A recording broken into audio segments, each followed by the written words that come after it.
An-Naml bermaksud semut. Sebuah surah yang dinamakan bersempena dengan kisah bala tentera Sulaiman AS dan kerajaan semut. Ketika membaca surah An-Naml ini, aku tidak berhenti mengucapkan tasbih memujinya. Sesungguhnya, surah ini merupakan kekuatan pembuktian kemukjizatan Al-Quran.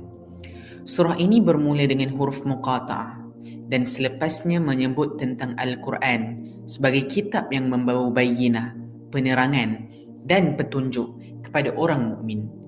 Menariknya, selepas Allah Subhanahu Wa Taala menyebut tentang Al-Quran sebagai petunjuk bagi mereka yang beriman dan berfikir, Allah Subhanahu Wa Taala menampilkan satu babak kecil tentang kisah kerajaan semut dan bala tentera Nabi Sulaiman alaihissalam. Nabi Sulaiman alaihissalam telah mewarisi Nabi Daud alaihissalam suatu warisan pemerintahan dan kebijaksanaan ilmu pengetahuan. Satu kelebihan lain ialah baginda alaihissalam juga telah diajarkan oleh Allah Subhanahu Wa Taala ilmu bahasa burung dan nikmat ilmu pengetahuan yang lainnya. Suatu ketika, Nabi Sulaiman alaihissalam mengumpulkan bala tenteranya yang terdiri daripada kalangan manusia, jin dan burung. Ia adalah satu angkatan yang besar dan ramai dan mereka diatur dalam barisan-barisan yang rapi. Angkatan bala tentera Nabi Sulaiman alaihissalam meneruskan perjalanannya sehingga mereka sampai di sebuah lembah yang banyak semut sehingga dipanggil sebagai lembah semut atau Wadi An-Naml. Maka berkatalah permaisuri sebut kepada semut-semut yang lainnya, "Wahai sekalian semut, masuklah kamu ke sarang masing-masing supaya tidak dipijak oleh Nabi Sulaiman alaihissalam dan bala tenteranya, sedangkan mereka tidak sedar."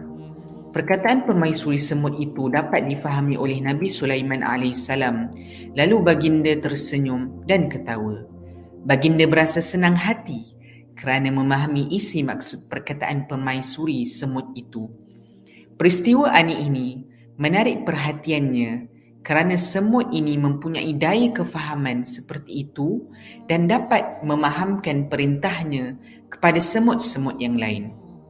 Peristiwa ini mengharukan jiwa baginda alaihissalam dan membawa hatinya segera pulang kepada Allah Subhanahu Wa Taala yang telah mengurniakannya nikmat ilmu pengetahuan dan membuka kepadanya alam-alam haiwan yang selama ini tertutup dan jauh terpisah darinya.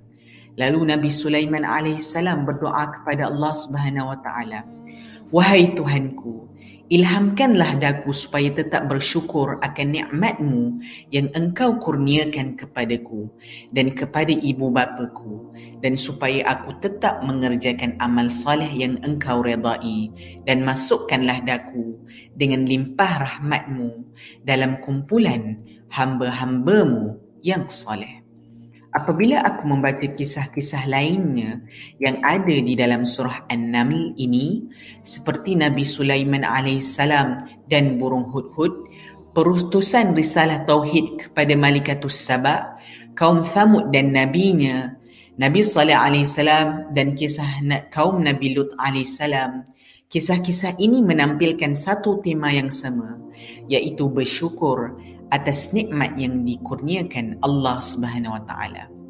Pengakhiran bagi mereka yang bersyukur kepada nikmat yang dikurniakan adalah mereka akan mendapati hati mereka terdorong untuk berfikir dan melihat kebesaran Allah Subhanahu Wa Taala. Seterusnya, hal itu akan menundukkan seluruh jiwa dan tubuh mereka untuk menyembah Tuhan yang mencipta alam semesta. Sebaliknya, mereka yang kufur nikmat akan bertuhankan nafsu serakah mereka. Mereka akan tersasar jauh dari tuntutan fizikal mereka, bahkan melakukan kerosakan yang melampau seperti yang diperlakukan oleh kaum Thamud dan kaum Nabi Lut alaihissalam. Adakah fitrah manusia itu menolak Tuhannya yang memegang manual penciptaan tubuh badannya? Adakah fitrah akal itu menolak untuk berfikir akan bukti yang jelas? Itulah manusia yang kufur akan nikmat Allah. Akalnya menolak untuk waras, tubuhnya menolak untuk berbuat baik, hatinya menolak untuk menerima cahaya. Sesungguhnya, mereka telah berbuat kezaliman dan menzalimi diri sendiri. Dengan apa lagi caranya untuk kita selamat daripada dihisab Allah Subhanahu Wa Taala ketika di perhitungan agung, jika bukan dengan rahmat dan redha-Nya.